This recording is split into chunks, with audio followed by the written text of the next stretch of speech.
ਗੁਰੂ ਰੂਪ ਪਿਆਰੀ ਸਾਧ ਸੰਗਤ ਜੀਓ, ਗੱਜ ਕੇ ਗਜਾਓ ਵਾਹਿਗੁਰੂ ਜੀ ਕਾ ਖਾਲਸਾ ਵਾਹਿਗੁਰੂ ਜੀ ਕੀ ਫਤਿਹ। ਜਿਵੇਂ ਕਿ ਸਰਬੱਤ ਸੰਗਤ ਨੂੰ ਪਤਾ ਹੀ ਹੈ ਕਿ ਹਰ ਹਫ਼ਤੇ ਗੁਰੂ ਸਾਹਿਬ ਜੀ ਤਰਸ ਕਰਕੇ, ਰਹਿਮਤਾਂ ਕਰਕੇ, ਬਖਸ਼ਿਸ਼ਾਂ ਕਰਕੇ ਸਾਡੀ ਝੋਲੀ ਵਿੱਚ ਕੁਝ ਨਾ ਕੁਝ ਪਾਉਣ ਦਾ ਯਤਨ ਕਰਦੇ ਨੇ ਕਿ ਅਸੀਂ ਉਸ ਨੂੰ ਕਮਾ ਸਕੀਏ, ਅਸੀਂ ਉਸ 'ਤੇ ਚੱਲ ਸਕੀਏ। ਸੋ ਗੁਰੂ ਸਾਹਿਬ ਜੀ ਨੇ ਇਸ ਹਫ਼ਤੇ ਦਾ ਜੋ ਅਭਿਆਸ, ਜੋ ਬਖਸ਼ਿਸ਼ ਕੀਤੀ ਹੈ, ਉਹ ਉਸ ਨੂੰ ਵਿਚਾਰਨ ਦੀ ਕੋਸ਼ਿਸ਼ ਕਰਾਂਗੇ।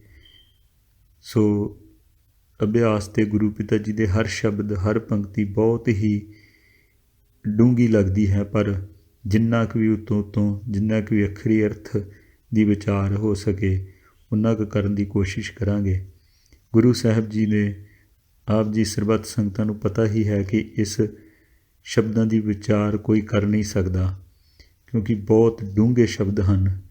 ਇਹ ਗੁਰੂ ਸਾਹਿਬ ਜੀ ਦੀ ਸਿਫਤ ਸਲਾਹ ਗੁਰੂ ਸਾਹਿਬ ਜੀ ਆਪ ਹੀ ਜਾਣਦੇ ਹਨ।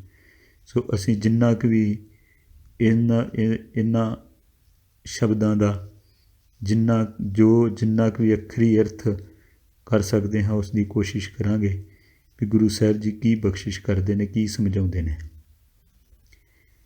ਵਾਹਿਗੁਰੂ ਜੀ, ਆਪ ਕਿਰਪਾ ਕਰੋ ਵਾਹਿਗੁਰੂ, ਰਹਿਮਤ ਕਰੋ ਸਤਿਗੁਰੂ, ਆਪ ਹੀ ਦਇਆ ਕਰੋ ਸਤਿਗੁਰੂ, ਆਪ ਹੀ ਰਹਿਮਤ, ਆਪ ਹੀ ਜੋ ਬੁਲਾਉਣਾ ਬੁਲਾ ਲਿਓ ਸਤਿਗੁਰੂ, ਹੋਮੇ ਤੋਂ ਦੂਰ ਰੱਖਿਓ ਸਤਿਗੁਰੂ, ਆਪ ਕਿਰਪਾ ਕਰੋ ਸਤਿਗੁਰੂ।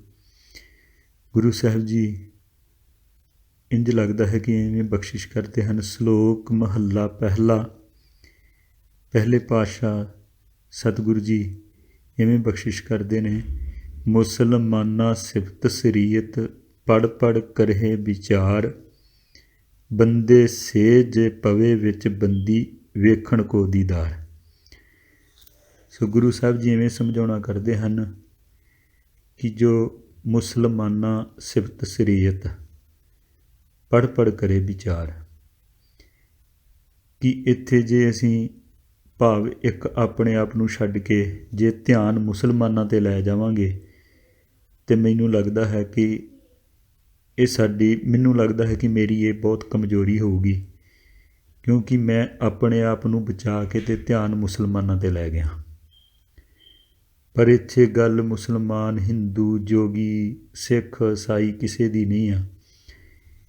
ਇੱਥੇ ਇਵੇਂ ਲੱਗਦਾ ਹੈ ਕਿ ਗੁਰੂ ਪਿਤਾ ਇੱਕ ਉਹ ਪਰਮਾਤਮਾ ਦੇ ਭਗਤ ਦੀ, ਪਰਮਾਤਮਾ ਦੀ ਜੋ ਬੰਦਗੀ ਜੀਵ ਕਰਦਾ ਹੈ ਉਹਦੀ ਗੱਲ ਕਰਦੇ ਨੇ, ਉਸ ਗੱਲ ਨੂੰ ਸਮਝਾਉਣਾ ਕਰਦੇ ਨੇ।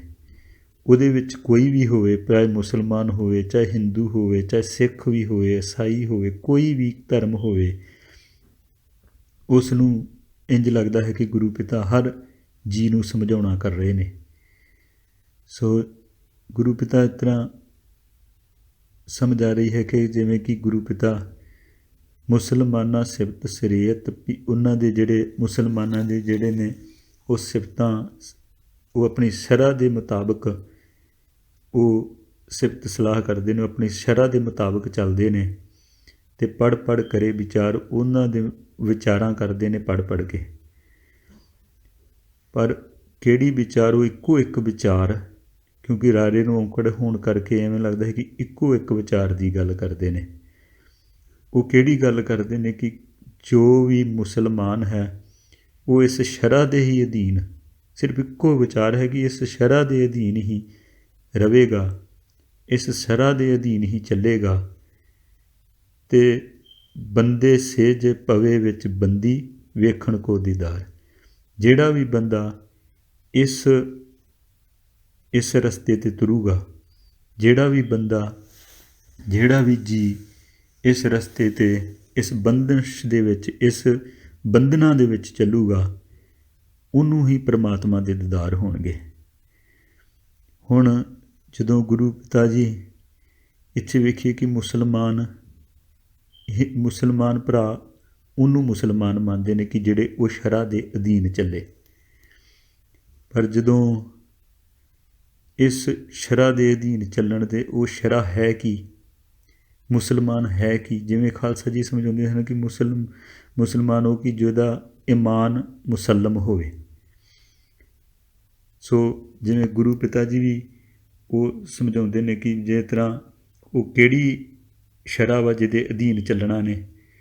ਅਤੇ ਗੁਰੂ ਪਿਤਾ ਵੀ ਜਿਸ ਤਰ੍ਹਾਂ ਬਾਣੀ ਦੇ ਵਿੱਚ ਵੀ ਸਮਝਾਉਂਦੇ ਨੇ ਕਿ 5 ਨਮਾਜ਼ਾਂ ਵਕਤ 5 ਪੰਜਾਂ ਪੰਜੇ ਨਾਉ, ਪਹਿਲਾ ਹੱਕ ਹਲਾਲ ਦੋਏ, ਤੀਜਾ ਖੈਰ ਖੁਦਾਏ, ਚੌਥੀ ਨੀਅਤ ਰਾਸਮਾਨ, ਪੰਜਵੀਂ ਸਿਫਤ ਸੁਣਾਏ। ਸੋ ਇਹ ਪੰਜਾਂ ਦੇ ਅਧੀਨ ਜਿਹੜਾ ਚੱਲੂਗਾ ਉਹਨੂੰ ਮੁਸਲਮਾਨ ਉਹ ਮੰਨਦੇ ਨੇ ਕਿ ਇਹ ਗੁਰੂ ਸਾਹਿਬ ਜੀ ਇਹ ਸਮਝਾਉਂਦੇ ਨੇ ਕਿ ਆਹ ਵਾ ਤੇਰੀਆਂ 5 ਨਮਾਜ਼ਾਂ, ਤੂੰ ਮੁਸਲਮਾਨ ਤਾਂ ਆ ਜੇ ਇਹਨਾਂ ਦੇ ਅਧੀਨ ਚੱਲੇਗਾ। ਤੇ ਜੇ ਤੂੰ ਇਹਨਾਂ ਦੇ ਅਧੀਨ ਨਾ ਚੱਲ ਸਕਿਆ ਵੀ ਪਹਿਲਾ ਸੱਚ, ਵੀ ਹਰ ਵਕਤ ਆਪਣੇ ਸੱਚ ਨੂੰ ਧਾਰਨ ਕਰਨਾ, ਹਲਾਲ ਕਿ ਜਿਵੇਂ ਦੂਜਾ ਜਿਹੜੀ ਉਹਨਾਂ ਦੀ ਨਮਾਜ਼ ਹੈ ਕਿ ਉਹਨਾਂ ਨੂੰ ਹਲਾਲ ਵੀ ਕੋਈ ਵੀ ਝੂਠ ਨਹੀਂ, ਕੋਈ ਵੀ ਕਿਸਮ ਦਾ ਕਹਿ ਲਓ ਕਿ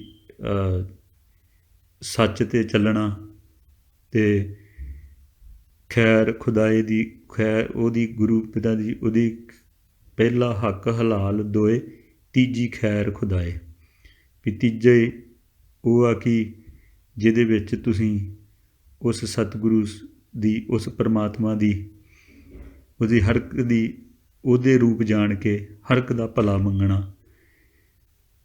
ਤੀਜੀ ਖੈਰ ਖੁਦਾਏ, ਚੌਥੀ ਨੀਅਤ ਰਾਸਮਾਨ। ਰਾਸਮਾਨ ਜਿਸ ਤਰ੍ਹਾਂ ਕਿ ਰਸਤਾ ਸਾਫ, ਵੀ ਉਹਦੀ ਵਡਿਆਈ ਕਰਨੀ। ਸੋ ਪੰਜਵੀਂ ਸਿਫਤ ਸੁਣਾਏ, ਵੀ ਪੰਜਵੀਂ ਉਹਦੀ ਵਡਿਆਈ ਕਰਨੀ। ਸੋ ਇਹ ਗੁਰੂ ਪਿਤਾ ਜਿਸ ਤਰ੍ਹਾਂ ਵੀ ਜਿਹੜਾ ਉਹਦੇ ਵਿੱਚ ਚੱਲੂਗਾ ਉਹ ਮੁਸਲਮਾਨ ਆ। ਅਤੇ ਕਰਨੀ ਕਲਮਾ ਆਖ ਕੇ ਤਾਂ ਮੁਸਲਮਾਨ ਸਦਾਏ, ਵੀ ਇਹ ਜੇ ਇਸ ਰਸਤੇ 'ਤੇ ਚੱਲੇਗਾ ਅਤੇ ਫਿਰ ਤੂੰ ਮੁਸਲਮਾਨ ਸਦਾ ਸਕਦਾ ਵਾ, ਜੇ ਤੇਰੇ ਵਿੱਚ ਇਹ ਗੁਣ ਹੋਣਗੇ ਸਾਰੇ। ਅਤੇ ਜੇ ਇਹ ਗੁਣ ਨਾ ਹੋਏ ਤਾਂ ਫਿਰ ਗੁਰੂ ਪਿਤਾ ਕਹਿੰਦੇ ਨੇ ਨਾਨਕ ਜੇਤੇ ਕੂੜਿਆਰ ਕੂੜੇ ਕੂੜੀ ਪਾਏ, ਵੀ ਫਿਰ ਗੁਰੂ ਪਿਤਾ ਕਹਿੰਦੇ ਨੇ ਵੀ ਉਸ ਤੋਂ ਬਿਨਾਂ ਸਭ ਕੂੜਿਆਰ ਹੀ ਹੋਣਾ। ਜਿਵੇਂ ਕਿ ਇਹ ਸਭਨਾਂ ਦੇ ਉੱਤੇ ਹੀ ਲਾਗੂ ਹੁੰਦਾ ਹੈ, ਇੱਕ ਇਕੱਲੇ ਮੁਸਲਮਾਨ 'ਤੇ ਨਹੀਂ, ਇਹ ਹਰ ਧਰਮ 'ਤੇ, ਹਰ ਜੀਅ ਦੇ ਉੱਤੇ, ਹਰ ਹਿੰਦੂ 'ਤੇ ਵੀ ਇਹ ਨਿਯਮ ਲਾਗੂ ਹੁੰਦਾ, ਹਰ ਸਿੱਖ 'ਤੇ, ਹਰ ਈਸਾਈ 'ਤੇ, ਹਰ ਜੀਆਂ ਦੇ ਉੱਤੇ ਇਹੋ ਹੀ ਨਿਯਮ ਲਾਗੂ ਹੁੰਦਾ ਕਿ ਜੇ ਅਸੀਂ ਉਸ ਪਰਮਾਤਮਾ ਨੂੰ, ਉਸ ਵਾਹਿਗੁਰੂ ਸਾਹਿਬ ਜੀ ਨੂੰ ਮਿਲਣਾ ਅਤੇ ਸਾਨੂੰ ਇਹ ਕੁਝ ਨਿਯਮ ਨੇ ਜਿਨ੍ਹਾਂ ਨੂੰ ਧਾਰਨ ਕਰਨਾ ਪਊ ਅਤੇ ਉਹਨਾਂ 'ਤੇ ਚੱਲਣਾ ਪਊਗਾ। ਫਿਰ ਗੁਰੂ ਪਿਤਾ ਅੱਗੇ ਜਾ ਕੇ ਬਖਸ਼ਿਸ਼ ਕਰਦੇ ਨੇ ਕਿ ਹਿੰਦੂ ਸਲਾਹੀ ਸਲਾਹਨ ਦਰਸ਼ਨ ਰੂਪ ਅਪਾਰ, ਕਿ ਹਿੰਦੂ ਵੀਰ ਜਿਹੜੇ ਨੇ ਉਹ ਵੀ ਸਿਫਤ ਸਲਾਹ ਕਰਦੇ ਨੇ ਉਹਦੇ ਦਰਸ਼ਨਾਂ ਦੇ ਰੂਪ ਅਪਾਰ, ਕਿ ਬਹੁਤ ਤਰ੍ਹਾਂ ਦੇ ਉਹ ਵੀ ਉਹਨਾਂ ਵੀ ਆਪਣੇ ਆਪ ਨੂੰ ਉਸ ਪਰਮਾਤਮਾ ਨੂੰ ਧਾਰਨ ਕਰਨ ਵਾਸਤੇ, ਉਸ ਨੂੰ ਜਾਣਨ ਵਾਸਤੇ ਉਹ ਵੀ ਬਹੁਤ ਤਰ੍ਹਾਂ ਦੇ ਹਿੰਦੂ ਸਲਾਹੀ ਸਲਾਹਨ, ਵੀ ਉਹਨੂੰ ਸਲਾਹੁੰਦੇ ਨੇ, ਸਲਾਹਨਾ ਕਰਦੇ ਨੇ। ਦਰਸ਼ਨ ਰੂਪ ਅਪਾਰ, ਅਨੇਕ ਤਰੀਕਿਆਂ ਦੇ ਦਰਸ਼ਨ ਵੀ ਆਪਣੇ ਧਰਮਾਂ ਗ੍ਰੰਥਾਂ ਦੇ ਦੁਆਰਾ ਉਹਦੀ ਸਲਾਹਤ ਕਰਦੇ ਨੇ। ਫਿਰ ਅਨੇਕਾਂ ਹੀ ਢੰਗ ਵਰਤਦੇ ਨੇ। ਤੀਰਥ ਨਾਵੇਂ ਅਰਚਾ ਪੂਜਾ ਅਗਰ ਵਾਸ ਵਹਿਕਾਰ, ਤੀਰਥਾਂ 'ਤੇ ਜਾਂਦੇ ਨੇ ਨਹਾਉਣ ਵਾਸਤੇ, ਹੈ ਤੇ ਪ੍ਰਮਾਤਮਾ ਦਾ ਪ੍ਰੇਮ ਹੀ ਨਾ ਕਿ ਪ੍ਰਮਾਤਮਾ ਮਿਲ ਜਾਵੇ, ਉਸ ਵਾਸਤੇ ਜਾਂਦੇ ਨੇ। ਅਰਚਾ ਪੂਜਾ ਕਰਦੇ ਨੇ। ਅਗਰ ਵਾਸ ਵਿਹਕਾਰ, ਅਗਰਬੱਤੀ ਵਾਸ਼ਨਾਵਾਂ ਜਿਹੜੀਆਂ ਅਗਰਬੱਤੀਆਂ ਉਹਦੀਆਂ ਗੁੱਡ ਸਮੈਲ ਜਿਹੜੀ ਕਹਿ ਦਿੰਦੇ ਆਪਾਂ, ਵਧੀਆ ਚੀਜ਼ ਖੁਸ਼ਬੂਦਾਰ ਚੀਜ਼ਾਂ ਜਿਹੜੀਆਂ ਨੇ ਉਹ ਲਾਉਂਦੇ ਨੇ, ਉਹ ਬਾਲ ਕੇ ਉਹ ਜਗਾ ਕੇ ਮੂਰਤੀ ਦੀ ਪੂਜਾ ਕਰਦੇ ਨੇ। ਪਰ ਅੰਦਰ ਇੱਕੋ ਹੀ ਚੀਜ਼ ਹੈ ਕਿ ਮੈਨੂੰ ਗੁਰੂ ਪਿਤਾ ਜੀ ਮਿਲ ਪੈਣ, ਹੁੰਦਾ ਤੇ ਅੰਦਰ ਪ੍ਰੇਮ ਹੈ। ਪਰ ਉਹ ਜੇ ਉਹ ਪ੍ਰੇਮ ਵਿੱਚ ਨੇ, ਉਹਦੇ ਪਰਮਾਤਮਾ ਦੇ ਲਈ ਕਰਦੇ ਨੇ ਅਤੇ ਪ੍ਰੇਮ ਦੇ ਵਿੱਚ ਸਭ ਪ੍ਰਵਾਨ ਹੁੰਦਾ। ਪਰ ਜੇ ਉਹਨੂੰ ਇੱਕ ਰੀਤੀ ਰਸਮਾਂ ਬਣਾ ਕੇ ਬਸ ਕਰ ਲਈਆਂ, ਜਿਵੇਂ ਕਿ ਅਸੀਂ ਉੱਠ ਕੇ ਬਸ ਕਹਿ ਲਈਏ ਕਿ ਨਿਤਨੇਮ ਕਰ ਲਿਆ, ਪੰਜਾਂ ਬਾਣੀਆਂ ਦਾ ਜਾਪ ਕਰ ਲਿਆ ਅਤੇ ਮੁੜ ਕੇ ਸਾਰੀ ਦਿਹਾੜੀ ਧਿਆਨ ਨਾ ਦਈਏ ਗੁਰੂ ਪਿਤਾ ਵੱਲ, ਧਿਆਨ ਨਾਲ ਹਰ ਇੱਕ ਨਾਲ ਠੱਗੀ ਵੀ ਮਾਰੀ ਜਾਈਏ, ਸੋ ਉਹ ਪ੍ਰਵਾਨ ਨਹੀਂ ਹੈਗਾ। ਜੇ ਪ੍ਰੇਮ ਵਿੱਚ ਕੋਈ ਵੀ ਤਰ੍ਹਾਂ ਦਾ ਨਿਯਮ ਨਿਭਾਉਂਦਾ ਹੈ ਅਤੇ ਉਹ ਪ੍ਰਵਾਨ ਹੀ ਹੈ। ਜੇ ਉਹ ਪ੍ਰੇਮ ਨਹੀਂ ਹੈਗਾ ਅੰਦਰ, ਅਤੇ ਫਿਰ ਗੁਰੂ ਪਿਤਾ ਕਹਿੰਦੇ ਨੇ ਕਿ ਫਿਰ ਉਹਦੇ ਬਾਰੇ ਵੀ ਗੁਰੂ ਪਿਤਾ ਸਮਝਾਉਣਗੇ। ਫਿਰ ਜੋਗੀ ਸੁਣ ਧਿਆਵਨ ਜੇਤੇ ਲੱਖ ਨਾਮ ਕਰਤਾਰ, ਫਿਰ ਜਿਹੜੇ ਜੋਗੀ ਨੇ ਉਹਨਾਂ ਦੀ ਵੀ ਗੁਰੂ ਪਿਤਾ ਜੀ ਉਹਨਾਂ ਦੀ ਵੀ ਗੱਲ ਕਰਦੇ ਨੇ ਕਿ ਉਹ ਬੜੀ ਸੁੰਨ ਸਮਾਧ ਲਾ ਕੇ ਬਹਿੰਦੇ ਨੇ ਅਤੇ ਉਹ ਅਲੱਖ ਨਾਮ ਕਰਤਾਰ। ਉਹ ਜਿੰਨੇ ਵੀ ਜੋਗੀ ਨੇ ਉਹ ਇੱਕ ਸੁੰਨ ਸਮਾਧ ਵਿੱਚ ਜਾ ਕੇ ਉਸ ਨੂੰ ਧਿਆਉਂਦੇ ਨੇ। ਅਲੱਖ ਨਾਮ ਕਰਤਾਰ, ਉਹ ਲੱਖ ਨਾਂ ਲਖੇ ਜਾਣ ਵਾਲੇ ਪਰਮਾਤਮਾ ਨਾਮ, ਉਹ ਇੱਕੋ ਇੱਕ ਨਾਮ ਕਰਤਾਰ ਪਰਮਾਤਮਾ ਦਾ ਨਾਮ ਜਿਹੜਾ ਉਸ ਨੂੰ ਉਚਾਰਦੇ ਨੇ। ਪਰ ਉਹ ਫਿਰ ਕੀ ਕਰਦੇ ਨੇ, ਸੂਖਮ ਮੂਰਤ ਨਾਮ ਨਿਰੰਜਨ ਕਾਇਆ ਕਾਇਆਕਾਰ। ਉਹ ਸੂਖਮ ਮੂਰਤ ਜਿਹੜੀ ਹੈ ਉਹਨੂੰ ਜਾਣਨ ਦੀ ਕੋਸ਼ਿਸ਼ ਕਰਦੇ ਨੇ ਪਰਮਾਤਮਾ ਨੂੰ। ਉਹ ਇਹੋ ਕਹਿੰਦੇ ਨੇ ਕਿ ਉਹ ਇੱਕ ਸੂਖਮ ਮੂਰਤ ਹੈ, ਉਹ ਕਿਸੇ ਨੂੰ ਦਿਸ ਨਹੀਂ ਸਕਦੀ। ਨਾਮ ਉਹ ਕੀ ਹੈ, ਉਹ ਇੱਕ ਨਾਮ, ਇੱਕੋ ਇੱਕ ਨਾਮ। ਮੰਮੇ ਨੂੰ ਔਂਕੜ ਹੋਣ ਕਰਕੇ ਇਤਨਾ ਲੱਗਦਾ ਹੈ ਕਿ ਜਿਵੇਂ ਇਵੇਂ ਸਮਝ ਆਉਂਦੀ ਹੈ ਕਿ ਇੱਕੋ ਇੱਕ ਨਾਮ ਦੀ ਗੱਲ ਕਰਦੇ ਨੇ। ਨਿਰੰਜਨ, ਨਿਰੰਜਨ ਵੀ ਉਹ ਕਾਲਖ ਤੋਂ ਰਹਿਤ, ਉਹ ਸਤਿਗੁਰੂ, ਉਹ ਨਾਮ ਜਿਹੜਾ ਜਿਹਦੇ ਉੱਤੇ ਕੋਈ ਵੀ ਕਾਲ, ਕਿਸੇ ਵੀ ਕਿਸਮ ਦਾ ਕੋਈ ਵੀ ਪ੍ਰਭਾਵ ਨਾ ਹੋਵੇ। ਉਹ ਇੱਕ ਪਵਿੱਤਰ ਨਾਮ ਨਿਰੰਜਨ ਜਿਹੜਾ ਕਾਲਖ ਤੋਂ ਰਹਿਤ ਹੋਵੇ। ਕਾਇਆ ਕਾ ਆਕਾਰ, ਉਹ ਕਾਇਆ ਦੇ ਥਰੂ ਜਿੰਨੇ ਵੀ ਕਾਇਆ ਦੇ ਆਕਾਰ ਆ, ਉਹਨਾਂ ਦੇ ਜਿੰਨੇ ਵੀ ਸਰੀਰ ਆ, ਜਿੰਨੇ ਵੀ ਰੂਪ ਆ, ਉਹਦੇ ਹੀ ਰਾਹੀਂ ਉਹਦੇ ਸਿਰਫ ਦਰਸ਼ਨ ਹੋ ਸਕਦੇ ਨੇ। ਪਰ ਉਹਦੀ ਮੂਰਤ ਇੱਕ ਸੂਖਮ ਹੈ। ਅਤੇ ਫਿਰ ਅੱਗੇ ਗੁਰੂ ਪਿਤਾ ਸਤੀਆ ਮਨ ਸੰਤੋਖ ਉਪਜੇ ਦੇਣੇ ਕੈ ਵਿਚਾਰ। ਸਤੀਆਂ, ਇੱਕ ਸਤੀਆਂ ਉਹ ਹੁੰਦੀਆਂ ਹਨ, ਜਿਸ ਤਰ੍ਹਾਂ ਆਪਾਂ ਪ੍ਰਾਤਮ ਸੁਣਦੇ ਹਾਂ ਕਿ ਜਦੋਂ ਕਿਸੇ ਜੀ ਨੇ ਚੜ੍ਹਾਈ ਕਰ ਜਾਣਾ ਅਤੇ ਉਹਨਾਂ ਦੇ ਨਾਲ ਹੀ ਉਹਨਾਂ ਦੀ ਜਿਹੜੀ ਵਾਈਫ ਸੀ ਉਹਨੂੰ ਨਾਲ ਹੀ ਸਤੀ ਕਰ ਦਿੰਦੇ ਸੀ, ਉਹਨੂੰ ਵੀ ਨਾਲ ਹੀ ਸੜਨਾ ਪੈਂਦਾ ਸੀ।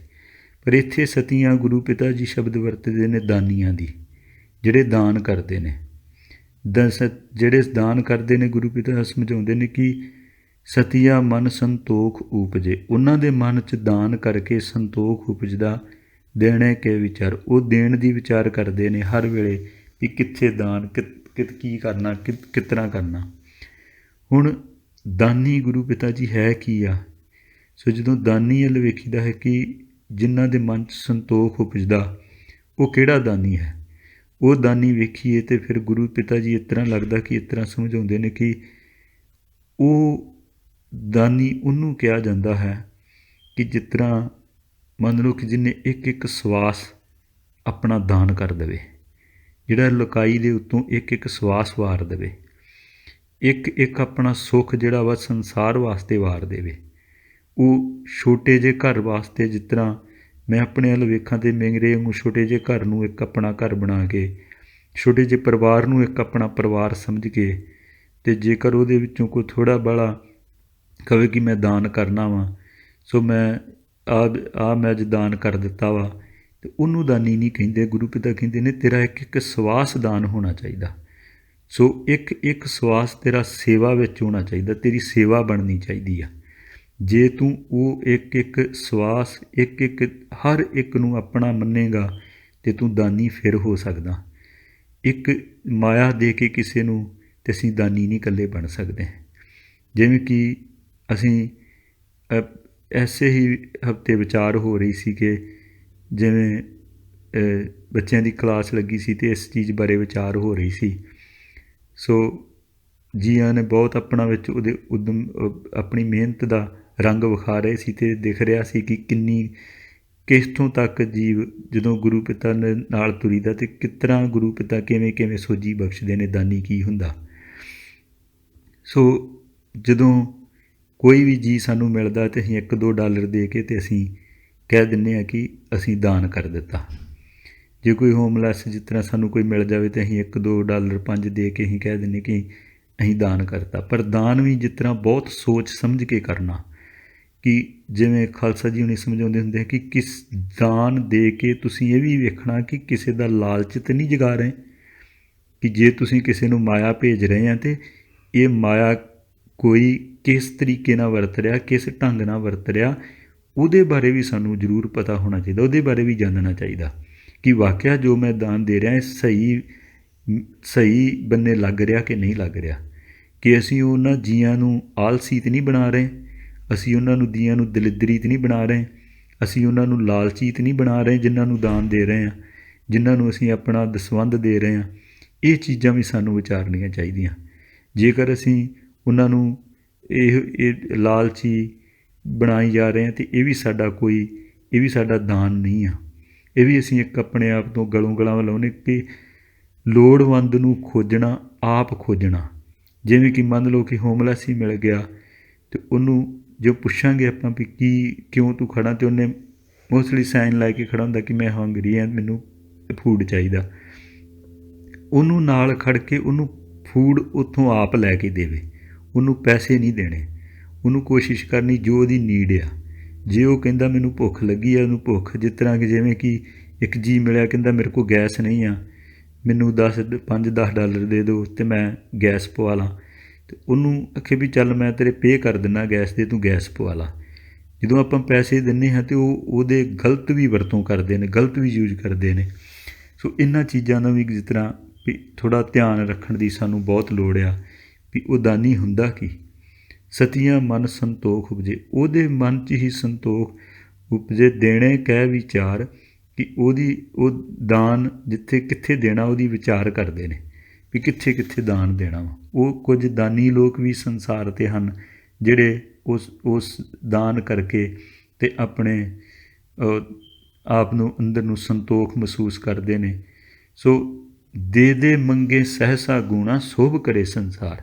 ਫਿਰ ਉਹ ਵੀ ਦਾਨੀ ਕੁਝ ਹੈ ਜਿਹੜੇ ਦਿੰਦੇ ਤਾਂ ਹਨ ਪਰ ਕੁਝ ਮੰਗਦੇ ਵੀ ਆ, ਕੁਝ ਚਾਹੁੰਦੇ ਵੀ ਆ ਵੀ ਮੈਨੂੰ ਕੁਝ ਮਿਲੇ। ਜਿਸ ਤਰ੍ਹਾਂ ਕਿ ਮੇਰੀ ਸੋਭ ਕਰੇ ਕਿ ਕੋਈ ਮੇਰੀ ਸੰਸਾਰ ਮੇਰੀ ਸੋਭਾ ਕਰੇ ਕਿ ਉਹ ਬੜਾ ਤਗੜਾ ਦਾਨੀ ਆ। ਉਹ ਅਸਲ 'ਚ ਦਾਨੀ ਨਹੀਂ, ਉਹ ਮੰਗਤਾ ਆ, ਉਹ ਮੰਗਤਾਪਨ ਹੈ, ਉਹ ਦਾਨੀ ਨਹੀਂ ਉਹਨੂੰ ਕਹਿ ਸਕਦੇ। ਜੇ ਦਾਨੀ ਨੂੰ ਕੋਈ ਦਾਨ ਕਰ ਰਿਹਾ ਵਾ ਅਤੇ ਉੱਥੇ ਵੇਖਣਾ ਪਊਗਾ, ਜੇ ਉਹਨੂੰ ਕੋਈ ਚੰਗਾ ਕਹਿ ਰਿਹਾ ਅਤੇ ਉਹ ਆਪਣੇ ਆਪ ਨੂੰ ਕੋਈ ਹਉਮੈ 'ਚ ਤਾਂ ਨਹੀਂ ਖੜ੍ਹ ਰਿਹਾ। ਜੇ ਉਹਨੂੰ ਕੋਈ ਮਾੜਾ ਕਹਿ ਰਿਹਾ ਅਤੇ ਉਹਦਾ ਕੋਈ ਗੁੱਸਾ ਤਾਂ ਨਹੀਂ ਕਰ ਰਿਹਾ। ਅਤੇ ਜੇ ਕੋਈ ਉਸ ਨੂੰ ਕੋਈ ਕਹਿ ਦਿੰਦਾ ਕਿ ਤੂੰ ਨਹੀਂ, ਗਲਤ ਪੈਸੇ ਯੂਜ ਕੀਤੇ, ਉਹਨੇ ਸਹੀ ਕੀਤੇ, ਪਰ ਉਹਨੂੰ ਕੋਈ ਗੁੱਸਾ ਨਹੀਂ ਆਉਣਾ ਚਾਹੀਦਾ। ਉਹਨੂੰ ਕਿਸੇ ਵੀ ਗੱਲ ਦਾ ਗੁੱਸਾ ਨਹੀਂ ਕਰਨਾ ਚਾਹੀਦਾ। ਉਹਨੂੰ ਬੜੇ ਪ੍ਰੇਮ ਨਾਲ ਵਿਚਰਨਾ ਚਾਹੀਦਾ ਅਤੇ ਆਪਣੇ ਕਾਰਜ ਲੱਗੇ ਉਹਨੂੰ। ਸੋ ਜਦੋਂ ਵੇਖੀਏ ਵੀ ਉਦੋਂ ਪਤਾ ਲੱਗਦਾ ਜਦੋਂ ਕੋਈ ਕਹਿੰਦਾ ਕਿ ਤੈਨੂੰ ਇੰਨੀ ਮਾਇਆ ਦਿੱਤੀ, ਤੂੰ ਸਹੀ ਨਹੀਂ ਲਾਈ, ਤੂੰ ਗਲਤ ਯੂਜ ਕੀਤੀ, ਤੂੰ ਖਾ ਲਈ ਜਾਂ ਕੁਝ ਵੀ ਕਹਿ ਦੇਵੇ, ਅਤੇ ਅਸੀਂ ਵੇਖਦੇ ਹਾਂ ਕਿ ਉਹ ਜੀ ਬਹੁਤ ਨਿਰਾਸ਼ ਹੋ ਜਾਂਦਾ ਕਿ ਨਹੀਂ, ਮੈਨੂੰ ਇੱਦਾਂ ਕਿਉਂ ਕਹਿ ਤਾ, ਮੈਂ ਇਸ ਤਰ੍ਹਾਂ ਕਰਨ ਡਿਆ, ਮੈਂ ਤਾਂ ਲੋਕਾਂ ਦਾ ਭਲਾ ਕਰਨ ਡਿਆ। ਅਤੇ ਜਦੋਂ ਅਸੀਂ ਆਪਾਂ ਇਹ ਚੀਜ਼ਾਂ ਵੇਖਦੇ ਹਾਂ ਅਤੇ ਸਾਨੂੰ ਇਤਨਾ ਲੱਗਦਾ ਕਿ ਨਹੀਂ, ਇਹ ਅਜੇ ਦਾਨ ਨਹੀਂ ਕਰ ਰਿਹਾ, ਅਜੇ ਇਹ ਜੀਵ ਜਿਹੜਾ ਵਾ ਕਿ ਉਹ ਸੇਵਾ ਦੇ ਵਿੱਚ ਨਹੀਂ ਹੈਗਾ, ਅਜੇ ਦੇ ਮੰਗੇ ਸਹਿਸਾ ਗੁਣ ਵਾਲਾ ਹਿਸਾਬ ਆ। ਸੋਭ ਕਰੇ ਸੰਸਾਰ, ਉਹ ਸ਼ੋਭਾ ਅਜੇ ਉਹ ਸ਼ੋਭਾ ਹੀ ਮੰਗ ਰਿਹਾ ਕਿ ਮੈਨੂੰ ਬਸ ਲੋਕ ਚੰਗਾ ਹੀ ਕਹਿਣ, ਮਾੜਾ ਨਾ ਕਹਿਣ। ਸੋ ਇਹ ਵੀ ਚੀਜ਼ ਇੱਕ ਗੁਰੂ ਪਿਤਾ ਸਿਖਾਉਂਦੇ ਨੇ ਇਸ ਅਭਿਆਸ ਵਿੱਚੋਂ ਕਿ ਜਦੋਂ ਕੋਈ ਵੀ ਦਾਨ ਦੇਣਾ ਅਤੇ ਉਹਦੇ ਪਿੱਛੇ ਕੋਈ ਆਪਣੀ ਸ਼ੋਭਾ ਨਹੀਂ ਮੰਗਣੀ, ਕੁਛ ਵੀ ਨਹੀਂ। ਗੁਰੂ ਪਿਤਾ ਸਿਰਫ ਇੱਕ ਸਵਾਸ ਜਿਹੜਾ ਤੁਹਾਡਾ ਸੇਵਾ ਹੀ ਹੋਵੇ, ਉਹਦੇ ਪਿੱਛੇ ਤੁਹਾਨੂੰ ਕੀ ਮਿਲਦਾ। ਕੋਈ ਚੰਗੇ ਬੋਲ ਬੋਲੇ, ਕੋਈ ਮਾੜੇ ਬੋਲੇ, ਹੱਸ ਕੇ ਪ੍ਰਵਾਨ ਕਰਨੇ, ਇਹ ਵੀ ਗੁਰੂ ਪਿਤਾ ਇੱਕ ਸਮਝ ਬਖਸ਼ਿਸ਼ ਕਰਦੇ ਨੇ। ਫਿਰ ਕਹਿੰਦੇ ਨੇ ਇਸ ਸੰਸਾਰ 'ਤੇ ਉਹ ਵੀ ਜੀ ਹੈਗੇ ਨੇ ਚੋਰਾਂ ਜਾਰਾਂ ਤੈ ਕੁੜਿਆਰਾਂ ਖਾਰਾਬਾਂ ਵੇਕਾਰ, ਕਿ ਜਿਨ੍ਹਾਂ ਨੇ ਚੋਰੀਆਂ ਕਰਕੇ, ਜਾਰੀਆਂ ਕਮਾ ਕੇ, ਕੂੜਿਆਰ ਝੂਠ ਬੋਲ ਕੇ, ਖਰਾਬ ਵੀ ਆਪਣੀਆਂ ਜ਼ਿੰਦਗੀਆਂ ਜਿਹੜੀਆਂ ਵਾ ਉਹਨਾਂ ਨੇ ਮਤਲਬ ਵਿਕਾਰਾਂ 'ਚ ਹੀ ਕੱਢ ਦਿੱਤੀ। ਇੱਕ ਉਹ ਵੀ ਜੀ ਹੈਗੇ ਨੇ, ਕਿਉਂਕਿ ਉਹਨਾਂ ਨੇ ਬਹੁਤ ਹੀ ਜੀ ਐਸੇ ਵੀ ਨੇ ਜਿਨ੍ਹਾਂ ਨੇ ਇਹਨਾਂ ਕਰਮਾਂ ਦੇ ਵਿੱਚ, ਇਹਨਾਂ ਕੰਮਾਂ ਦੇ ਵਿੱਚ ਜੀਵਨ ਬਰਬਾਦ ਕਰ ਲਿਆ। ਹੁਣ ਉਹ ਹੈ ਕੌਣ ਨੇ? ਉਹ ਗੁਰੂ ਪਿਤਾ ਜਿਤਨਾ ਸਮਝਾਉਂਦੇ ਨੇ ਕਿ ਜੇ ਮੁਸਲਮਾਨ, ਹਿੰਦੂ, ਕੋਈ ਵੀ ਜੋਗੀ ਆ, ਜੇ ਉਹ ਪਰਮਾਤਮਾ ਨੂੰ ਇਹ ਨਾ ਚੱਲਿਆ, ਜੇ ਉਹਦੇ ਰਸਤੇ 'ਤੇ ਨਾ ਚੱਲਿਆ, ਉਹ ਕੋਈ ਵੀ ਹੋਵੇ, ਸਿੱਖ ਹੋਵੇ, ਮੁਸਲਮਾਨ ਹੋਵੇ, ਅਤੇ ਉਹਦੇ ਰਸਤੇ 'ਤੇ ਉਹ ਜਿਵੇਂ ਗੁਰੂ ਸਾਹਿਬਾਂ ਨੇ ਸਾਨੂੰ ਬਖਸ਼ਿਸ਼ ਕਰਕੇ ਅਤੇ ਕਿੱਡੀ ਤਗੜੀ ਇੱਕ ਜੀਵਨ ਜਾਚ ਦੱਸੀ ਹੈ, ਜੇ ਅਸੀਂ ਉਸ ਦੇ ਉੱਤੇ ਨਾ ਚੱਲ ਪਾਏ, ਜੇ ਉਹਦੇ ਤੋਂ ਵਾਂਝੇ ਰਹਿ ਗਏ, ਅਤੇ ਫਿਰ ਇਹੋ ਕੁਛ ਹੋਣਾ, ਫਿਰ ਇਹ ਤੋਂ ਬਚ ਨਹੀਂ ਸਕਦੇ। ਇਹਨਾਂ ਚੋਰਾਂ ਜਾਰਾਂ ਕੁੜਿਆਰਾਂ ਖਰਾਬਾਂ ਵਿਕਾਰਾਂ ਤੋਂ ਤਾਂ ਹੀ ਬਚ ਸਕਦੇ ਹਾਂ ਜੇ ਉਹ ਇੱਕੋ ਇੱਕ ਦੇ ਨਾਲ ਪ੍ਰੇਮ ਪਾਈਏ। ਉੱਥੇ ਫਿਰ ਇਹ ਨਹੀਂ ਕਹਾਂਗੇ ਅਸੀਂ ਮੈਂ ਮੁਸਲਮਾਨ ਹਾਂ, ਮੈਂ ਇਸੇ ਹੀ ਅਧੀਨ ਚੱਲਣਾ, ਮੈਂ ਹਿੰਦੂ ਹਾਂ, ਮੈਂ ਇਸੇ ਦੇ ਹੀ ਅਧੀਨ ਚੱਲਣਾ, ਮੈਂ ਸਿੱਖ ਹਾਂ, ਮੈਨੂੰ ਸਿਰਫ ਮੈਂ ਇਸ ਮਰਿਆਦਾ ਦੇ ਹੀ ਅਧੀਨ ਚੱਲਣਾ। ਉਹ ਸਾਰੀ ਮਰਿਆਦਾ ਸਭਨਾਂ ਦੀ ਇੱਕੋ ਆ। ਉਹ ਇੱਕੋ ਇੱਕ ਮਰਿਆਦਾ ਕੀ ਹੈ, ਜਿਵੇਂ ਗੁਰੂ ਪਿਤਾ ਵੀ ਕਹਿੰਦੇ ਨੇ, ਸਰਬ ਧਰਮ ਮੈਂ ਸ੍ਰੇਸ਼ਟ ਧਰਮ, ਹਰ ਕੋ ਨਾਮ ਜਪ ਨਿਰਮਲ ਕਰਮ। ਜੇ ਉਹ ਕਰਮ 'ਤੇ ਨਹੀਂ ਚੱਲੇ ਤਾਂ ਇਹ ਤੋਂ ਨਹੀਂ ਬਚ ਸਕਦੇ। ਫਿਰ ਇਹ ਸਾਨੂੰ ਇਹ ਬੰਦਿਸ਼ ਪਊਗੀ। ਅਸੀਂ ਇਹਦੇ ਵਿੱਚ ਇਹਨਾਂ ਵਕਾਰਾਂ 'ਚ ਹੀ ਫਿਰ ਰਵਾਂਗੇ। ਫਿਰ ਜਿਵੇਂ ਜੇ ਵੇਖਣਾ ਹੋਵੇ ਕਿ ਜਿਵੇਂ ਭੀਖਣ ਸ਼ਾਹ ਨੂੰ ਵੇਖੀਏ ਤਾਂ ਉਹਨਾਂ ਸਾਧੂਆਂ ਦਾ ਕੀ ਉਹਨੂੰ ਕਿਹੜਾ ਮੁਸਲਮਾਨ ਕਹਾਂਗੇ। ਉਹਨਾਂ ਦੀ ਨਮਾਜ਼ ਤਾਂ ਇਹ ਸੀ ਵੀ ਇੱਧਰ ਨੂੰ ਛੱਡਦੇ ਨੂੰ ਮੂੰਹ ਕਰਕੇ ਕਰਨੀ, ਪਰ ਉਹਨੇ ਜਦੋਂ ਗੁਰੂ ਸਾਹਿਬ ਜੀ ਦੇ ਪ੍ਰਗਟ ਹੋਣ ਦਾ ਉਹਨਾਂ ਨੂੰ ਪਤਾ ਲੱਗਾ ਤਾਂ ਉਹਨਾਂ ਲਹਿੰਦੇ ਨੂੰ ਕੀਤੀ। ਸੋ ਉਹਨੂੰ ਉਹ ਮੁਸਲਮਾਨ ਸੱਚੇ ਕਹਿ ਸਕਦੇ ਹਾਂ, ਉਹਨੂੰ ਮੁਸਲਮਾਨ ਸੱਚਾ ਕਹਿ ਸਕਦੇ ਹਾਂ। ਜਿਵੇਂ ਕਿ ਜਦੋਂ ਗੁਰੂ ਸਾਹਿਬ ਜੀ ਦੇ ਸਾਹਿਬਜ਼ਾਦਿਆਂ ਨੂੰ ਨੀਹਾਂ ਵਿੱਚ ਚੁਣਿਆ ਗਿਆ ਅਤੇ ਉਹ ਵੀ ਤਾਂ ਮੁਸਲਮਾਨ ਹੀ ਸੀ, ਜਿਹੜੇ ਕਿੱਡੀ ਤਗੜੀ ਬੰਦਗੀ ਵਾਲੇ ਅਖਵਾਉਂਦੇ ਸੀ ਆਪਣੇ ਆਪ ਨੂੰ, ਜਿਹੜੇ ਸਾਰੇ ਹੀ ਮੁਸਲਮਾਨਾਂ ਦੇ ਕਾਜੀ ਅਖਵਾਉਂਦੇ ਸੀਗੇ। ਕਿੱਡੇ ਤਗੜੇ ਉਹ ਆਪਣੇ ਆਪ ਜਿਸ ਤਰ੍ਹਾਂ ਸਾਡੇ ਜਥੇਦਾਰ ਸਾਹਿਬ ਨੇ, ਇਸ ਤਰ੍ਹਾਂ ਉਹਨਾਂ ਨੂੰ ਕਿੱਡੇ ਰੁਤਬੇ ਦਿੱਤੇ ਸੀ ਕਾਜ਼ੀਆਂ ਦੇ। ਉਹਨਾਂ ਦੀ ਵੀ ਇੱਕ ਬੰਨੇ ਉਹ ਵੀ ਦਿਸਦੇ ਸੀ ਖੜੇ ਵੀ ਉਹ ਕੀ ਕਰ ਰਹੇ ਨੇ, ਅਤੇ ਦੂਜੇ ਬੰਨੇ ਜਦੋਂ ਇੱਕ ਆਮ ਜੀ ਨੂੰ ਕਿਹਾ ਜਾਂਦਾ ਕਿ ਤੂੰ ਆਪਣੇ ਭਰਾਵਾਂ ਦਾ ਬਦਲਾ ਲੈ ਇਹਨਾਂ ਸਾਹਿਬਜ਼ਾਦੇ, ਅਤੇ ਉਹਨਾਂ ਨੇ ਆਖਿਆ ਕਿ ਨਹੀਂ, ਮੇਰਾ ਕਰਮ ਇਹ ਨਹੀਂ ਹੈਗਾ। ਉਹ ਵੀ ਮੁਸਲਮਾਨ ਸੀ। ਦੂਜੇ ਬੰਨੇ ਵੇਖੀਏ ਅੱਲਾ ਜਾਰਖਾਂ ਜੋਗੀ ਵੱਲ ਵੇਖੀਏ, ਸੋ ਉਹ ਵੀ ਤਾਂ ਮੁਸਲਮਾਨ ਹੀ ਸੀਗਾ। ਫਿਰ ਪੀਰ ਇਹਨਾਂ ਜਿਹੜੇ ਗੁਰੂ ਸਾਹਿਬਾਂ ਜੀ ਦੇ ਨਾਲ ਯੁੱਧਾਂ ਦੇ ਵਿੱਚ ਵੀ ਮੁਸਲਮਾਨ ਕਿੰਨੇ, ਨਵੀ ਗਨੀ ਖਾਂ ਵਰਗੇ ਉਹ ਵੀ ਮੁਸਲਮਾਨ ਹੀ ਸੀ। ਉਹਨਾਂ ਨੂੰ ਵੇਖੀਏ ਵੀ ਉਹ ਕਿਸ ਤਰ੍ਹਾਂ ਚੱਲਦੇ ਸੀਗੇ, ਉਹ ਵੀ ਤਾਂ ਮੁਸਲਮਾਨ ਹੀ ਸੀਗੇ। ਸੋ ਦੂਜੇ ਬੰਨੇ ਵੇਖੀਏ ਤਾਂ ਉਹ ਵੀ ਕਾਜੀ ਵੀ ਸੀਗੇ। ਹੁਣ ਵੇਖਣਾ ਹੈ ਕਿ ਉਹ ਰਸਤੇ 'ਤੇ ਚੱਲ ਕੌਣ ਰਿਹਾ ਹੈ। ਇੱਕ ਨਾਮ ਮਿਲਣ ਦੇ ਨਾਲ ਕਾਜੀ ਜਾਂ ਜਥੇਦਾਰ ਕੋਈ ਵੀ ਉਹ ਚੱਲੇ ਉਸ ਪਰਮਾਤਮਾ ਦੇ ਰਸਤੇ 'ਤੇ, ਅਤੇ ਉਹਨੂੰ ਹੀ ਮਨਜ਼ੂਰ ਹੋਣਾ, ਦੂਜਾ ਨਹੀਂ ਹੋਣਾ। ਸੋ ਗੁਰੂ ਪਿਤਾ ਇੱਥੇ ਇਹੋ ਸਮਝਾ ਰਹੇ ਨੇ ਕਿ ਚੋਰਾਂ ਜਾਰਾਂ ਅਤੇ ਕੁੜਿਆਰਾਂ ਖਾਰਾਬਾਂ ਵਕਾਰ, ਵੀ ਜਿਹੜੇ ਇਹਨਾਂ ਦੇ ਵਿੱਚ ਵੀ ਕੁਝ ਜੀ ਜਿਹੜੇ ਨੇ, ਫਿਰ ਉਹਨਾਂ ਦਾ ਕੀ ਹੋਣਾ, ਇੱਕ ਹੁੰਦਾ ਖਾਏ ਚੱਲੇ ਇਥਾਓ। ਉਹਨਾਂ ਨੇ ਇੱਥੇ ਹੀ ਸਾਰੀ ਆਪਣੀ ਸਵਾਸਾਂ ਦੀ ਕੁੰਜੀ ਜਿਹੜੀ ਆ ਮੁਕਾ ਕੇ ਵਕਾਰਾਂ ਵਿਸ਼ਿਆਂ ਦੇ ਵਿੱਚ ਚਲੇ ਜਾਣਾ। ਤਿੰਨਾਂ ਭਿਖਾਈ ਘਰ, ਉਹਨਾਂ ਨੇ ਵੀ ਆਪਣੀ ਸਾਰੀ ਜੀਵਨ ਜਿਹੜਾ ਵਾ ਇੱਥੇ ਬਰਬਾਦ ਕਰ ਦੇਣਾ, ਇੱਥੇ ਚੱਲ ਜਾਣਾ। ਉਹਨਾਂ ਨੇ ਵੀ ਇਹਨਾਂ ਕਰਮਾਂ ਦੇ ਵਿੱਚ ਹੀ ਆਪਣੀ ਸਾਰੀ ਜਿਹੜੀ ਆ ਉਹ ਜਿੰਨਾ ਵੀ ਜੀਵਨ ਵਾ ਬਰਬਾਦ ਕਰਕੇ ਚਲੇ ਜਾਣਾ। ਸੋ ਗੁਰੂ ਪਿਤਾ ਇਹੋ ਹੀ ਸਮਝਾਉਂਦੇ ਨੇ, ਹਰ ਥਾਂ 'ਤੇ ਇਹੋ ਹੀ ਸੰਦੇਸ਼ ਦੇ ਰਹੇ ਨੇ, ਇਹੋ ਹੀ ਸਮਝਾ ਰਹੇ ਨੇ ਕਿ ਵੇਖ ਜੀਵ ਸਮਝ, ਤੇਰਾ ਜੀਵਨ ਜਿਹੜਾ ਵਾ ਸਵਾਸ ਕਰਕੇ ਕੱਟ ਰਿਹਾ, ਤੂੰ ਕੀ ਕਰਨ ਆਇਆ ਸੀ, ਤੂੰ ਕਰਨਾ ਕੀ ਹੈ।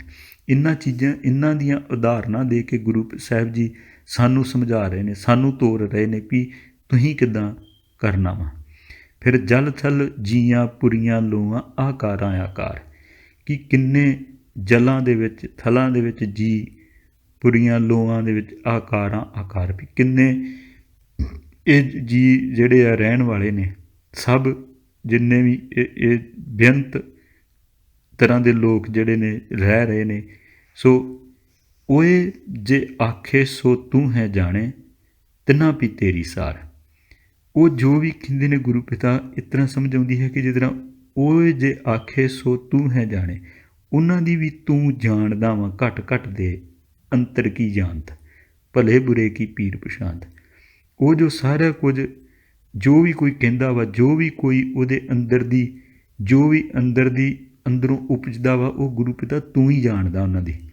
ਹੁਣ ਜੀ ਬੈਠਾ ਕੁਝ ਹੋ ਰਿਹਾ, ਮੂੰਹ ਤੋਂ ਮਿੱਠੇ ਬੋਲ ਕਹਿ ਸਕਦਾ, ਪਰ ਅੰਦਰ ਤੇ ਨਹੀਂ ਨਾ ਪਤਾ ਕਿਸੇ ਨੂੰ, ਪਰ ਅੰਦਰ ਉਹੀ ਜਾਣ ਸਕਦੇ, ਵਾਹਿਗੁਰੂ ਆਪ ਹੀ ਜਾਣਦਾ ਨਾ ਵੀ ਇਹਦੇ ਅੰਦਰ ਕੀ ਆ। ਇਹ ਤਿੰਨਾਂ ਵੀ ਤੇਰੀ ਸਾਰ, ਉਹਨਾਂ ਦੀ ਫਿਰ ਉਹੋ ਜਿਹੀ ਸਾਰ ਲੈਂਦਾ ਆ, ਜਿਹੋ ਜੀ ਅੰਦਰ ਵਾਸ਼ਨਾ, ਜਿਹੋ ਜਿਹਾ ਅੰਦਰ ਜੀਵ ਦੇ ਚੱਲਦਾ, ਜੇ ਵਾਸ਼ਨਾ ਚੱਲਦੀ ਉਹੋ ਜਿਹੇ ਕਰਮਾਂ 'ਚ ਉਹ ਗਲਤਾਨ ਹੋ ਜਾਂਦਾ। ਜੇ ਪਰਮਾਤਮਾ ਦੀ ਸਿਫਤ ਸਲਾਹ ਲਈ ਤੁਰਦਾ, ਫਿਰ ਉਹ ਗੁਰੂ ਪਿਤਾ ਉਹਨੂੰ ਉਹ ਭੋਜਨ ਦਿੰਦੇ ਨੇ, ਜਿਹੋ ਜਿਹਾ ਵੀ ਜੀ ਹੋਵੇ ਉਹੋ ਜਿਹੀ ਹੀ ਉਹਨੂੰ ਗੁਰੂ ਪਿਤਾ ਰਸਤਾ ਬਖਸ਼ੀ ਜਾ ਰਹੇ ਨੇ। ਨਾਨਕ ਭਗਤਾਂ ਭੁੱਖ ਸਲਾਹਨ ਸੱਚ ਨਾਮ ਆਧਾਰ। ਹੁਣ ਗੁਰੂ ਪਿਤਾ ਇਹੋ ਬਖਸ਼ਿਸ਼ ਕਰਦੇ ਨੇ ਅੱਗੇ ਜਾ ਕੇ ਵੀ ਹਾਂ ਜਿਹੜੇ ਭਗਤ ਨੇ ਉਹਨੂੰ ਉਹ ਜਿਹੜੇ ਤੇਰੇ ਪਿਆਰੇ ਨੇ, ਜਿਹੜੇ ਤੇਰੇ ਪ੍ਰੀਤ, ਜਿਹੜੇ ਤੈਨੂੰ ਚਾਹੁੰਦੇ ਨੇ, ਜਿਹੜਾ ਤੈਨੂੰ ਮੰਨਣਾ ਚਾਹੁੰਦੇ ਨੇ, ਨਾਨਕ ਭਗਤਾਂ ਭੁੱਖ ਸਲਾਹਨ ਸੱਚ ਨਾਮ ਆਧਾਰ। ਕਿ ਹੇ ਗੁਰੂ ਪਿਤਾ ਜਿਹੜੇ ਭਗਤਾਂ ਭੁੱਖ ਸਲਾਹਣ ਵੀ ਜਿਹੜੇ ਤੇਰੇ ਪ੍ਰੇਮੀ ਨੇ ਸਤਿਗੁਰੂ, ਪ੍ਰਭੂ ਦੀ ਸਿਫਤ ਸਲਾਹ ਕਰਨ ਦੀ ਜਿਹੜੇ ਤਾਂਘ ਰੱਖਦੇ ਸਤਿਗੁਰੂ, ਉਹ ਅਟਲ ਰਹਿਣ ਵਾਲਾ ਨਾਮ ਜਿਹੜਾ ਵਾ ਉਹਨਾਂ ਨੂੰ ਇੱਕ ਆਸਰਾ ਆਧਾਰ ਬਣਾਉਂਦੇ ਨੇ। ਸਲਾਹਣ ਦੇ ਔਂਕੜ ਲੱਗਿਆ ਵਾ, ਇਹ ਤੋਂ ਵੀ ਇੱਕੋ ਇੱਕ ਸਿਫਤ ਸਲਾਹ, ਇੱਕੋ ਇੱਕ ਬਸ, ਕਿਹੜਾ ਉਹ ਇੱਕੋ ਇੱਕ ਸੱਚ, ਸੱਚ ਦੇ ਵੀ ਅਤੇ ਨਾਮ ਦੇ ਅਤੇ ਆਧਾਰ ਦੇ, ਇਹਨਾਂ ਦੇ ਥੱਲੇ ਔਂਕੜ ਹੋਣ ਕਰਕੇ ਇਵੇਂ ਲੱਗਦਾ ਕਿ ਜਿਸ ਤਰ੍ਹਾਂ ਉਹ ਭੁੱਖ ਸਲਾਹਣ ਇੱਕੋ ਇੱਕ ਭੁੱਖ ਨੂੰ ਸਲਾਹਣਾ ਕਰਦੇ ਨੇ। ਉਹ ਕੀ ਨੇ? ਸੱਚ, ਇੱਕੋ ਇੱਕ ਸੱਚ, ਉਹ ਕਿਹੜਾ ਵਾ? ਇੱਕੋ ਇੱਕ ਨਾਮ ਦਾ ਆਧਾਰ ਬਣਾਉਂਦੇ ਨੇ। ਉਹਦੇ ਤੋਂ ਸਿਵਾਏ ਹੋਰ ਕਿਸੇ ਨੂੰ ਨਹੀਂ ਉਹ ਜਾਣਦੇ, ਉਹ ਵਿਚਾਰ ਹੀ ਨਹੀਂ ਕਰਦੇ ਇਸ ਤੋਂ ਉੱਤੇ। ਨਾਨਕ ਭਗਤਾਂ ਭੁੱਖ ਸਲਾਹਣ ਸੱਚ ਨਾਮ ਆਧਾਰ। ਉਹਨਾਂ ਨੂੰ ਸਦਾ ਉਹਦੇ ਪ੍ਰੇਮ ਦੀ, ਉਹਦੇ ਪਿਆਰ ਦੀ ਭੁੱਖ ਲੱਗੀ ਰਹਿੰਦੀ। ਸਾਚੇ ਨਾਮ ਕੀ ਲਾਗੇ ਭੂਖ, ਉਤ ਭੂਖੇ ਖਾਏ ਚੱਲੀਏ ਦੁੱਖ। ਅਤੇ ਗੁਰੂ ਪਿਤਾ ਕਹਿੰਦੇ ਜਿਹੜਾ ਇਸ ਤਰ੍ਹਾਂ ਚੱਲਦਾ, ਜਿਹੜਾ ਉਹਦੇ ਨਾਮ ਦੀ ਭੁੱਖ ਲੈ ਕੇ ਤੁਰਦਾ, ਜਿਹੜੇ ਉਹਦੇ ਨਾਮ ਨੂੰ ਇੱਕ ਸੱਚੇ ਨਾਮ ਨੂੰ ਆਧਾਰ ਬਣਾ ਕੇ ਤੁਰਦਾ, ਇੱਕੋ ਇੱਕ ਜਿਹਦਾ ਆਧਾਰ ਸਿਰਫ ਨਾਮ ਹੋਵੇ, ਸੱਚ ਹੋਵੇ, ਸਲਾਹਣ ਹੋਵੇ ਉਹ ਕਰਤਾਰ ਦੀ। ਅਤੇ ਗੁਰੂ ਪਿਤਾ ਕਹਿੰਦੇ ਫਿਰ ਆਨੰਦ ਕਿਹਦੇ ਅੰਦਰ ਬਣਦਾ? ਸਦਾ ਆਨੰਦ ਰਹੇ ਦਿਨ ਰਾਤੀ। ਉਹਨਾਂ ਦੇ ਅੰਦਰ ਗੁਰੂ ਪਿਤਾ ਹਰ ਬਖਸ਼ਿਸ਼ ਕਰਦੇ ਨੇ ਕਿ ਸਦਾ ਆਨੰਦ ਰਹੇ ਦਿਨ ਰਾਤੀ, ਦਿਨ ਰਾਤ ਉਹਨਾਂ ਦੇ ਅੰਦਰ ਆਨੰਦ ਬਣਦਾ। ਫਿਰ ਉਹਨਾਂ ਦੇ ਅੰਦਰ ਜਦੋਂ ਆਨੰਦ ਬਣਦਾ, ਖੇੜਾ ਬਣਦਾ, ਉਹਨੂੰ ਮਾਣਦੇ ਨੇ, ਉਹਦੇ ਥਰੂ ਚੱਲਦੇ। ਉਹਨਾਂ ਨੂੰ ਕੋਈ ਨਹੀਂ ਪਰਵਾਹ ਕੋਈ ਕੀ ਕਹਿੰਦਾ, ਕੋਈ ਕੀ ਨਹੀਂ ਕਹਿੰਦਾ। ਗੁਣਵੰਤੀ ਆ ਪਾਸ਼ਾਰ। ਫਿਰ ਉਹ ਜਿਹੜੇ ਗੁਣਵਾਨ ਜੀ ਆ ਉਹਨਾਂ ਦੀ ਵੀ ਉਹ ਧੂੜ ਬਣ ਕੇ ਰਹਿੰਦੇ ਨੇ। ਪਾਸ਼ਾਰ ਵੀ ਪੈਰਾਂ ਦੀ ਧੂੜ ਬਣ ਕੇ ਰਹਿੰਦੇ ਨੇ। ਪੈਰਾਂ ਤੋਂ ਭਾਵ ਕਿ ਥੱਲੇ ਨੀਵੇਂ ਬਣ ਕੇ ਰਹਿੰਦੇ ਨੇ ਕਿ ਉਹ ਵੀ ਜੀ ਸਦਾ ਆਨੰਦ ਵਿੱਚ ਰਹਿੰਦੇ ਨੇ, ਦਿਨ ਰਾਤ ਇੱਕ ਆਨੰਦ ਨੂੰ ਮਾਣਦੇ ਨੇ, ਆਨੰਦ ਦੀ ਖੁਸ਼ੀ ਖੇੜੇ ਵਿੱਚ ਰਹਿੰਦੇ ਨੇ। ਅਤੇ ਉਹ ਗੁਣਵਾਨ ਦੇ ਜਿਹੜੇ ਨੇ ਪੈਰਾਂ ਦੀ ਧੂੜ ਬਣ ਕੇ ਰਹਿੰਦੇ ਨੇ। ਸੋ ਇਵੇਂ ਲੱਗਦਾ ਕਿ ਗੁਰੂ ਪਿਤਾ ਇਵੇਂ ਸਮਝਾ ਰਹੇ ਨੇ ਕਿ ਪੁੱਤ ਵੇਖ, ਆਹ ਜੀਵਨ ਆ ਇੱਕ, ਆਹ ਆਨੰਦ ਦੀ ਲੋੜ ਆ, ਆਹ ਆਨੰਦ ਤੂੰ ਮੰਨਣਾ ਆ, ਆਹ ਆਨੰਦ ਵਾਸਤੇ ਤੈਨੂੰ ਜੀਵਨ ਬਖਸ਼ਿਸ਼ ਹੋਇਆ ਵਾ, ਇਹ ਆਨੰਦ ਇਸ ਆਨੰਦ ਨੂੰ ਤੂੰ ਪ੍ਰਾਪਤ ਕਰਨਾ ਆ, ਤੇਰਾ ਇਹ ਮਨੋਰਥ ਆ। ਇਸ ਕਰਕੇ ਤੂੰ ਇਹਨਾਂ ਚੀਜ਼ਾਂ ਤੋਂ ਵੇਖ ਵੀ ਤੂੰ ਇਹਨੂੰ ਮਿਲਿਆ ਆਨੰਦ ਜੇ ਕਿ ਨਹੀਂ ਮਿਲਿਆ।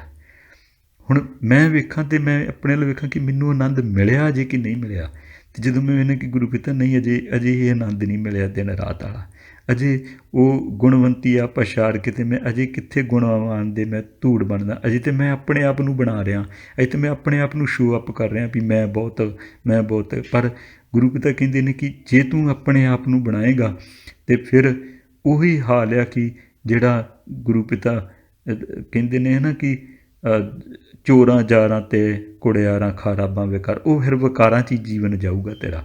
ਜਦੋਂ ਤੂੰ ਆਪਣੇ ਆਪ ਨੂੰ ਬਣਾਏਗਾ, ਆਪਣੇ ਆਪ ਨੂੰ ਇੱਕ ਸ਼ੋ ਅਪ ਕਰੇਗਾ ਕਿ ਮੈਂ ਕੁਝ ਹਾਂ, ਅਤੇ ਗੁਰੂ ਪਿਤਾ ਕਹਿੰਦੇ ਉਦੋਂ ਸ਼ੋ ਅਪ ਹੀ ਤੂੰ ਕਰੇਗਾ, ਪਰ ਹੋਣਾ ਨਹੀਂ ਅੰਦਰੋਂ ਨਹੀਂ ਤੂੰ ਕੁਝ ਵੀ ਹੋਣਾ, ਅੰਦਰੋਂ ਤੂੰ ਵਿਕਾਰਾਂ 'ਚ ਹੀ ਹੋਣਾ ਉਸ ਟਾਈਮ।